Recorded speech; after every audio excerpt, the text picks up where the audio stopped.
আজিদের বাড়ির আঙ্গিনা শূন্য, কাউকে দেখা যাচ্ছে না। আমির চারপাশে চোখ বুলিয়ে সোজা ঘরের ভেতর ঢুকে পড়ল।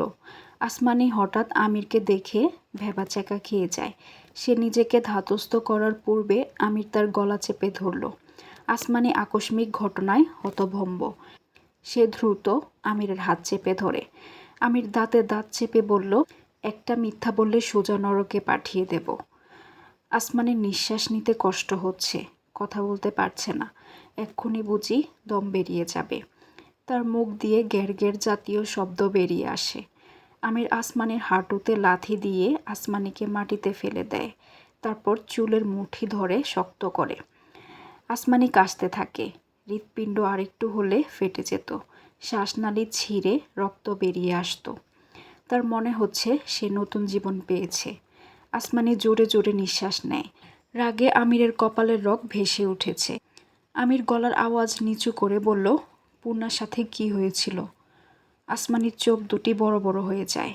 সে আমিরকে যতটুকু চিনে গতকালই আন্দাজ করতে পেরেছিল আমির দ্রুত সব ধরে ফেলবে, কিন্তু এত দ্রুত ধরে ফেলবে ভাবেনি।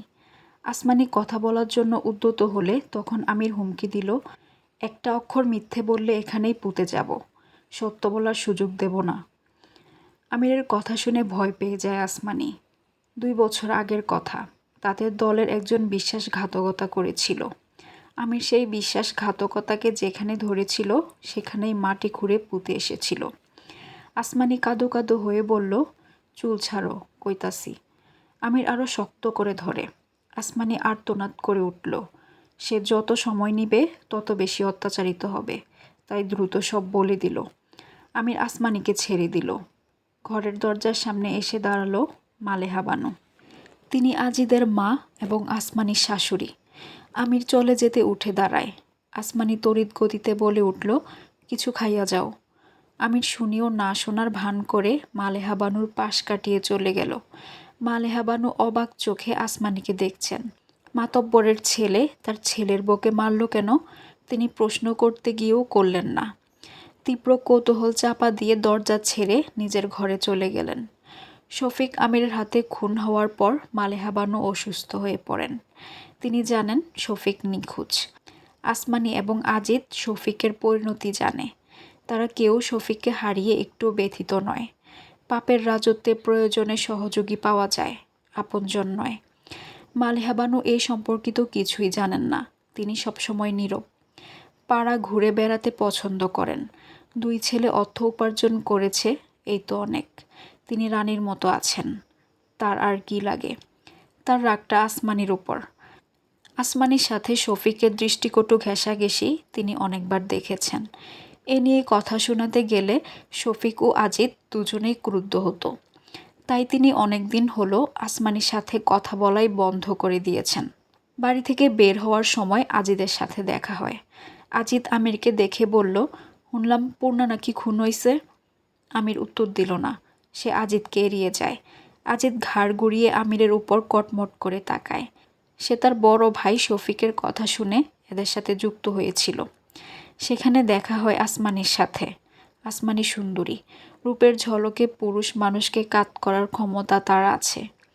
আজিদ মাঝে মধ্যে পাতালে যেত, তাও আসমানির সাথে সময় কাটানোর জন্য। আসমানি একধারে পাতালের প্রতিটি পুরুষের সাথে রাত কাটাতো।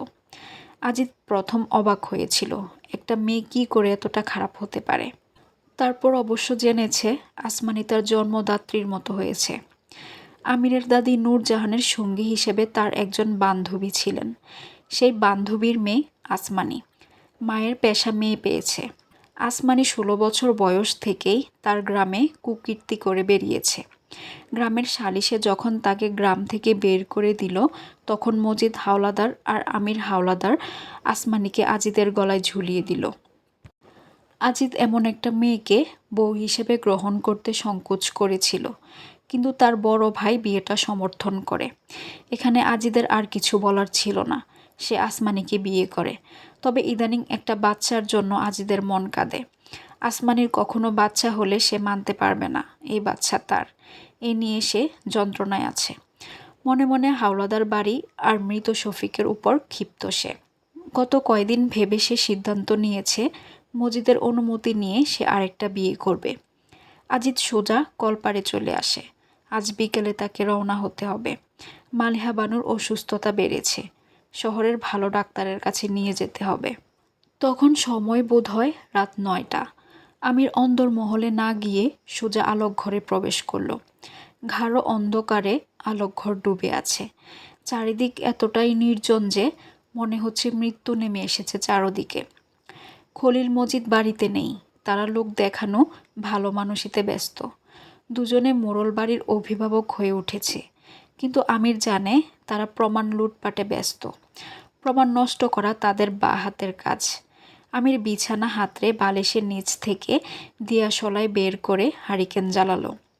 মগা বিকেলে বেরিয়ে গেছে, তাই আলোকঘরে শুনশান নীরবতা। নয়তো অন্যবার মগার নাক ডাকার শব্দে আলোকঘরে টেকা যায় না। আমির তার খয়েরি শার্টের পকেট থেকে একটা লাল ছোট খাম বের করলো। তারপর হারিকেনের সামনে বসলো। পাশের ঘরে ধপ করে শব্দ হয়। আমির সে ঘরে উকি দিয়ে দেখল বিড়াল ছুটাছুটি করছে। নিশ্চয়ই ইঁদুর দেখেছে। সে হারিকেন নিভিয়ে বাইরে বেরিয়ে আসে। লাল খামটি পায়জামার পকেটে রাখে। অন্দরমহলের চারপাশ ঘিরে জোনাকি পোকারা অনর্থক গল্প করে যাচ্ছে।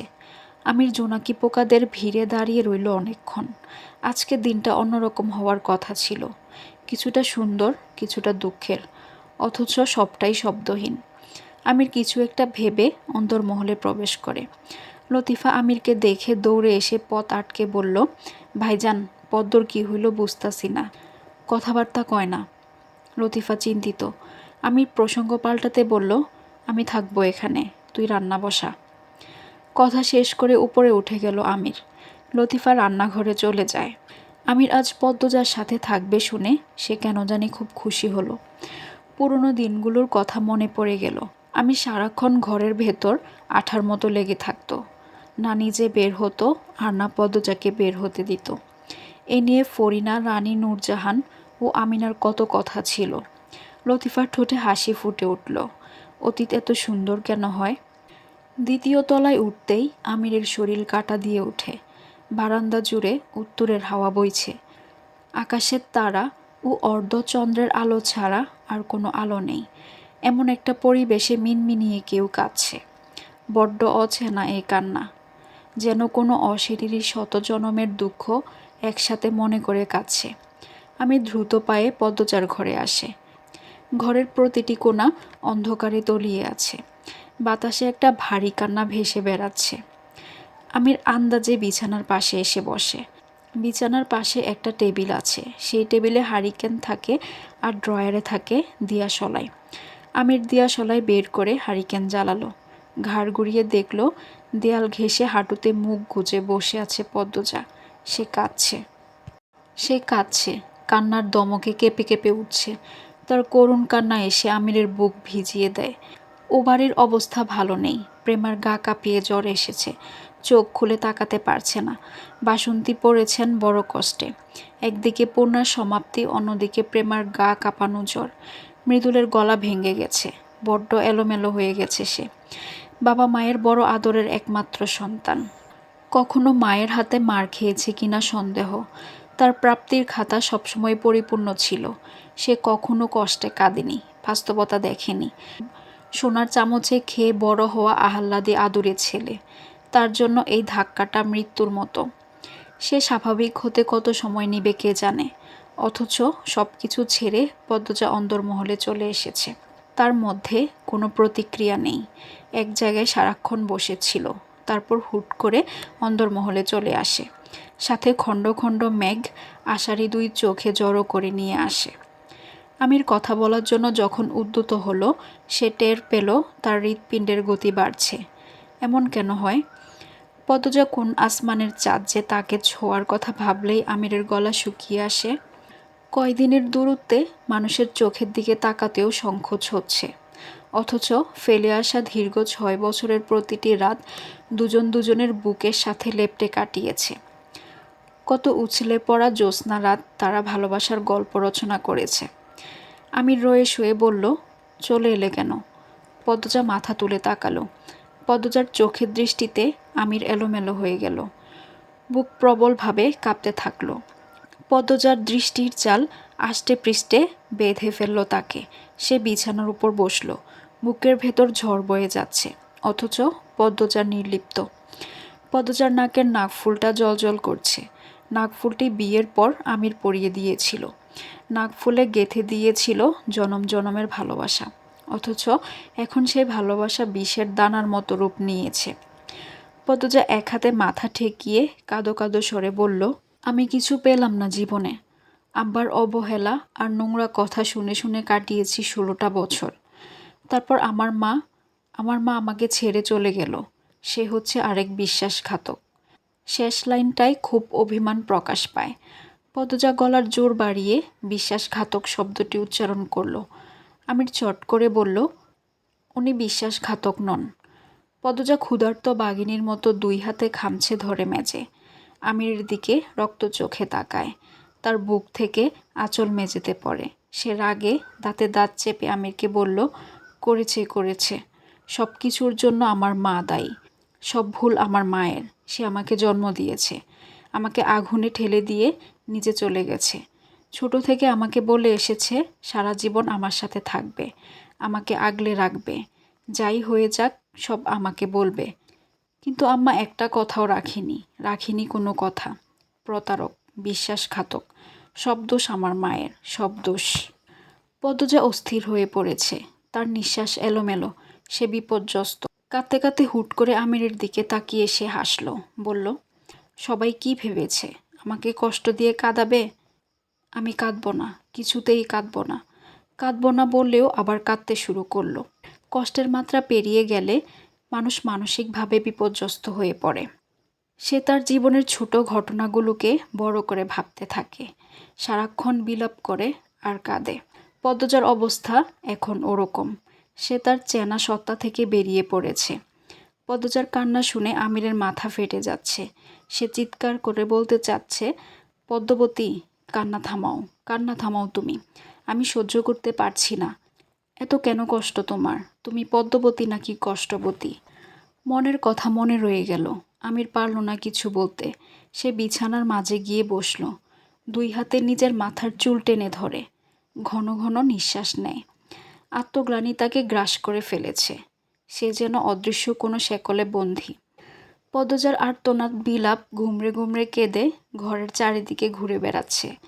আমির টের পাচ্ছে, আর টের পাচ্ছে বলেই মনে হচ্ছে তার মস্তিষ্কে কেউ যেন রড দিয়ে পিটাচ্ছে। সে জানালার বাইরে তাকায়। রাতের লক্ষ্য তারাতেও যেন বেদনার গুঞ্জন। হৃদয়ের শহর খাঁ করছে।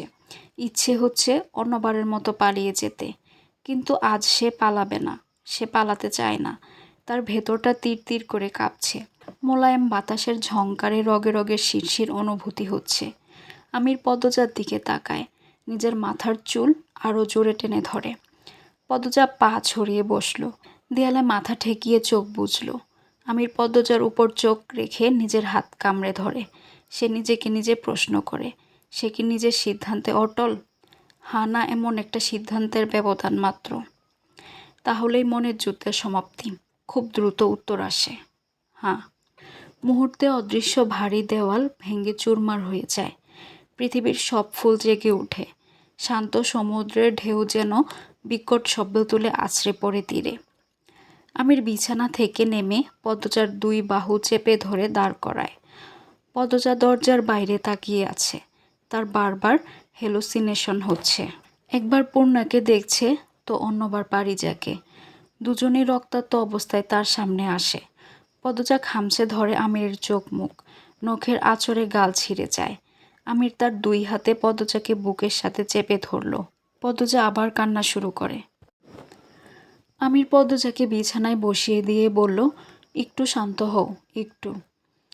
পদ্মজা এতক্ষণ আমিরকে টের পায়নি, এখন টের পাচ্ছে। সে এক ঝটকায় আমিরের হাত দূরে সরিয়ে দেয়। তারপর বিছানার মাঝে গিয়ে বসল।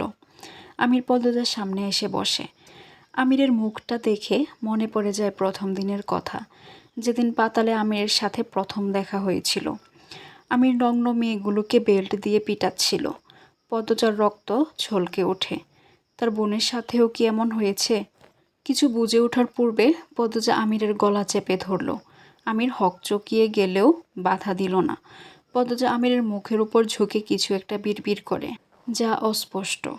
বিড়বিড় করতে করতে শরীরের সবটুকু শক্তি দিয়ে 2 হাতে আমিরের গলা চেপে ধরে রাখে। আমির গলায় প্রচণ্ড চাপ অনুভব করে, তার নিঃশ্বাস ভারী হয়ে আসে।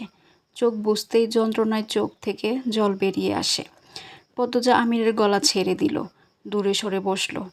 আমিরের শুকিয়ে যাওয়া মুখটা দেখে ফিক করে হেসে দিল, তারপর আবার নীরব হয়ে গেল। তার চোখের সামনে ভেসে ওঠে হেমলতার মৃত মুখ, পারিজার মৃত মুখ, পূর্ণার মৃত মুখ। পূর্ণা একটা গাছের সামনে বসে কাঁদছে। এই তো তার চেয়ে মাত্র কয়েক হাত দূরেই সেই গাছটা। পারিজা একটা বাড়ির ছাদে বসে আছে, তার গলা থেকে রক্ত ছুঁয়ে ছুঁয়ে পড়ছে। পদজা থম মেরে সেখানে তাকিয়ে রইল, অদ্ভুত স্বরে কেঁদে উঠল। আমির নিজেকে ধাতস্থ করতে সময় নিল। পদজা কান্না থামিয়ে অবাক চোখে আয়নার দিকে তাকিয়ে আছে, সে কিছু দেখছে। আমির পদজার কাছে এসে বসে, পদজার এক হাত মুঠোয় নিয়ে আঙ্গুলগুলো আলতো করে ছুঁয়ে দেয়। পদজার মুখের উপর কয়েকটা চুল উড়ে বেড়াচ্ছে। আমির অবাধ্য চুলগুলোকে পদজার কানে গুজে দিল। পদজার চোখ, নাক, গাল, ঠোঁট পর্যবেক্ষণ করে আমির উকি দিল অতীতে। গল্পটা ভীষণ ব্যক্তিগত। পদজা একবার বিরক্ত হয়ে রাগী স্বরে বলেছিল, আরেকটা চুমু দিলে আমি বাড়ি ছেড়ে কিন্তু চলে যাব। আমির পদজার কথায় থমকে যায়।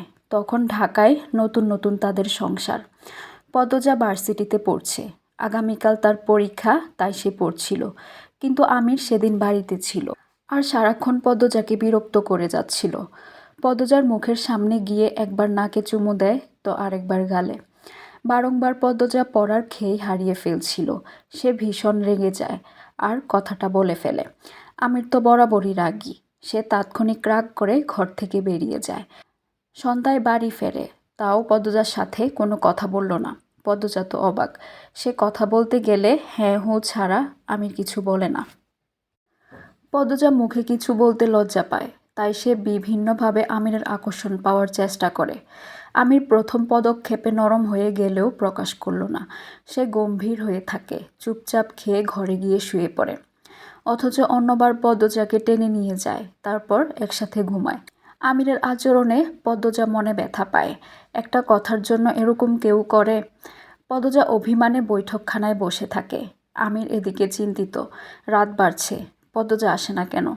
সে ভাবল পদ্মজা এসে ইনিয়ে বিনিয়ে কথা বলে তার রাগ ভাঙানোর চেষ্টা করবে। তখন সে কিছু একটা চেয়ে বসবে, কিন্তু তার অর্ধাঙ্গিনী তো ঘরেই আসছে না। আমির বিছানা ছেড়ে বাইরে বেরিয়ে আসে। সিঁড়ি ভেঙে নামার সময় দেখে পদ্মজা সোফায় গাল ফুলিয়ে থম মেরে বসে আছে। রাগ ভাঙানোর বদলে উল্টো রাগ করে বসে আছে। কি অদ্ভুত!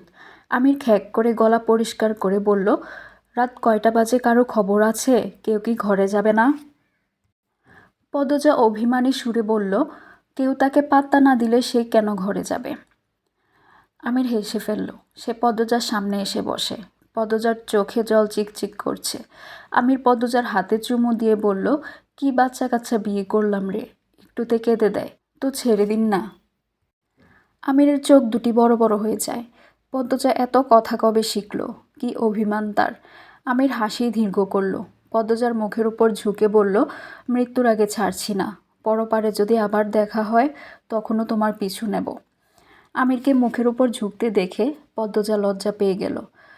ওবারের প্রতিটি ইট তাদের ভালোবাসার সাক্ষী, সবখানে ভালোবাসা লেপ্টে লেপ্টে আছে। আমির বর্তমানে ফিরে আসে। সে রান্নাঘরে যায়, লতিফাকে বলে গরম পানি আর ছোট তোয়ালে নিয়ে আসে। পদ্মজার মাথাটা ভীষণ ব্যথা করছে, তার চোখ দুটির উপর যেন ভারী পর্দা টানানো। এই জগতের কিছু দেখছে না। সে চোখ বুজল। তার হাঁটু থেকে পা অবধি কাদা লেগে আছে। আমির ভেজা তোয়ালে দিয়ে পদ্মজার হাত পা মুছে দিল, তারপর লতিফাকে ডেকে আনে। লতিফা পদ্মজাকে দেখে ভয় পেয়ে যায়। সে পদ্মজাকে নিয়ে উদ্বিগ্ন। আমির লতিফাকে বলল, কয়দিনে ঠিক হয়ে যাবে? শোন, তোর সাথে কিছু কথা আছে। লতিফা উৎসুক হয়ে তাকায়। আমির বলল, পদ্মজার যত্ন নিবি? রাধাপুরের রঞ্জন মিয়ারে চিনস না? লতিফা বলল, চিনি। উনি নিজের হাতে বাদামের তেল বানান, খাঁটি বাদামের তেল। পদ্মজা চুলে বাদামের তেল দেয়। ওনার কাছ থেকে সবসময় বাদামের তেল আনবি। আর ওর পিঠের হাড়ে মাঝে মাঝে ব্যথা হয়, ছোটবেলা কোথাও আঘাত পেয়েছে। যখন ঝুঁকে ঝুঁকে হাঁটবে বুঝবি পিঠের হাড়ে যন্ত্রণা হচ্ছে। তখন ধরে নিয়ে সরিষার তেল ডলে দিবি আর গরম সেঁক দিবি। 3 বেলা নিজ দায়িত্বে জোর করে খাওয়াবি। আর পিঠের দিকে কিন্তু খেয়াল অবশ্যই রাখবি।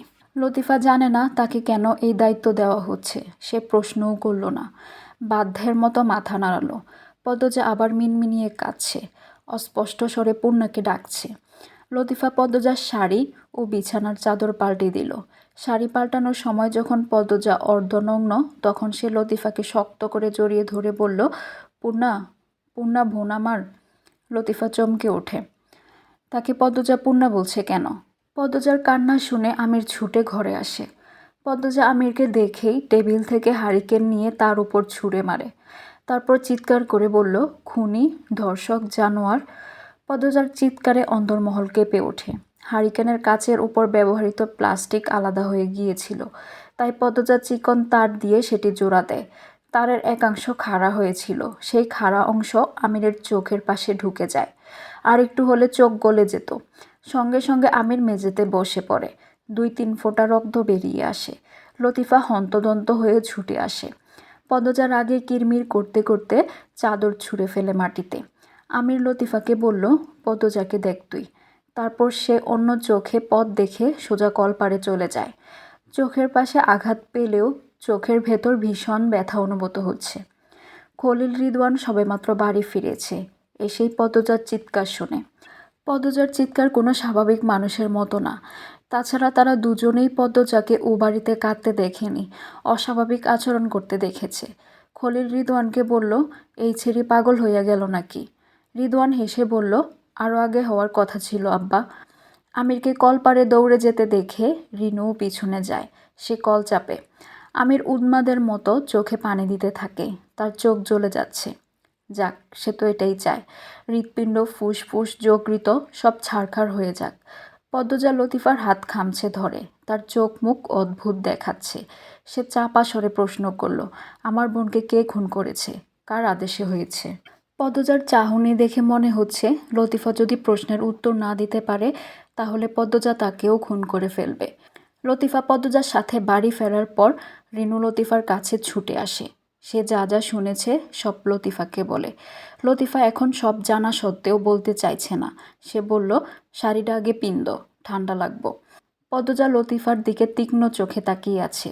সে লতিফার হাত খামচে ধরে রাখা অবস্থায় বলল, কি জানো তুমি, বলো আমাকে। যতক্ষণ লতিফার মুখ থেকে কিছু না শুনবে ততক্ষণ লতিফার হাত পদ্মজা ছাড়বে না। তার নখ লতিফার হাতের চামড়া ভেদ করেছে। লতিফা সংক্ষেপে দ্রুত সব বলল। সব শুনে পদ্মজা লতিফার হাত ছেড়ে নিজের হাত নিজে খামচে ধরল। মুখ দিয়ে ই জাতীয় শব্দ করে রাগে কাঁপতে থাকে। লতিফা ভয় পেয়ে যায়। সে পদ্মজার মাথায় হাত রাখে। পদ্মজা সেই হাত এক ঝটকায় সরিয়ে দেয়। লতিফা দূরে সরে যায়। পদ্মজা শূন্যে তাকিয়ে নিজেকে স্থির করল। তারপর চুপচাপ শাড়ি পরে শুয়ে পড়ে। লতিফা ধীর পায়ে পদ্মজার পায়ের কাছে এসে বসল। ঘণ্টাখানেক পার হওয়ার পর আমির ঘরে আসে। আমিরকে দেখে লতিফা বেরিয়ে যায়। আমির এক চোখে ঝাপসা দেখছে। সে ধীর পায়ে পদ্মজার পায়ের কাছে এসে বসল। চোখ ঘুরিয়ে ঘরের চারপাশ দেখে আবিষ্কার করল পুরো ঘর জুড়ে গাঢ় বিষাদের ছায়া। এ ঘরে আনন্দরা আসে না অনেক দিন। আমির দীর্ঘশ্বাস ছেড়ে পদ্মজার পায়ের আঙ্গুল ফুটিয়ে দিল। কাঁদতে ইচ্ছে করছে তার, ভীষণ কাঁদতে ইচ্ছে করছে। মৃদুলের মতো হাউমাউ করে যদি কান্না করা যেত। আমির ঠোঁট কামড়ে ধরে। 2 গাল বেয়ে আষাঢ়ের বৃষ্টি নামে। সেই বৃষ্টিতে পদ্মজার 2 পা স্নান করে। তাদের জীবনের সব সুর ছন্দ এক থাবায় কে ছিনিয়ে নিল। কেন হলো না দীর্ঘ সংসার? তবে কেন হয়েছিল পাপ পবিত্রের মিলন? শূন্যে অভিযোগ তুলেও উত্তর মিলে না। আমির তার চোখের জল মুছে ফেলল। তারপর পদ্মজার পাশে গিয়ে শুয়ে পড়ে। একবার ভাবল পদ্মজাকে শক্ত করে জড়িয়ে ধরবে। তারপর আবার ভাবল যদি পদ্মজার ঘুম ভেঙে যায় পাশেও শুয়ে থাকতে পারবে না। তাই চুপচাপ দূরত্ব রেখে শুয়ে থাকে। শেষ রাতে পদ্মজা ঘুমের মধ্যে কেঁদে ওঠে। সে স্বপ্নে শুধু রক্ত দেখছে, রক্তের সাগর, রক্তের নদী, রক্তের পুকুর। পদ্মজা ভয়ে চট করে চোখ খুলে। সে ঘুমাচ্ছে না, বরং বারবার পূর্ণার সাথে সাক্ষাৎ করছে। পাশ ফিরে দেখে আমির শুয়ে আছে। তার চোখ দুটি বোজা। গত দিনগুলোতে সে ঘুমায়নি, পদ্মজার সংস্পর্শে আসতেই তাকে ঘুম জেঁকে ধরেছে। পদ্মজা আমিরকে দেখে থমকায়। আমিরের এক চোখ ফুলে গেছে। পদ্মজা আলতো করে আহত স্থান ছুঁয়ে দেয়। কি যেন মনে পড়তেই অন্যদিকে ফিরে শুয়ে পড়ে। আমির চোখ খুলল। সে পদ্মজার পিঠের উপর নির্বিকারভাবে চেয়ে রইল। ফজরের আজানের সুর ভেসে আসে কানে। বিষাদরাঙা ভোরের আলো ঝাঁপিয়ে পড়ে ঘরের ভেতর। আমির উঠে বসে। পদ্মজা আবার ঘুমিয়েছে। ঘুমের মাঝে বিড়বিড় করছে। আমির কান পেতে শুনে পদ্মজা পূর্ণাকে কিছু বলছে। সে তার পায়জামার পকেট থেকে লাল খামটি বের করে বালিশের কাভারের ভেতর রেখে দিল। তারপর বিছানা থেকে নেমে পদ্মজার মুখের সামনে চেয়ার নিয়ে বসল। ভোরের মায়াবী আলোয় পদ্মজার বিষণ্ণ মুখটা আরও বিষণ্ণ দেখাচ্ছে। আমির সাবধানে পদ্মজার কপালে চুমু দিল, হাতে চুমু দিল। তারপর মিষ্টি করে হেসে বলল, তুমি চাও বা না চাও, পরপারে দেখা হলে আবার তোমার পিছু নেব।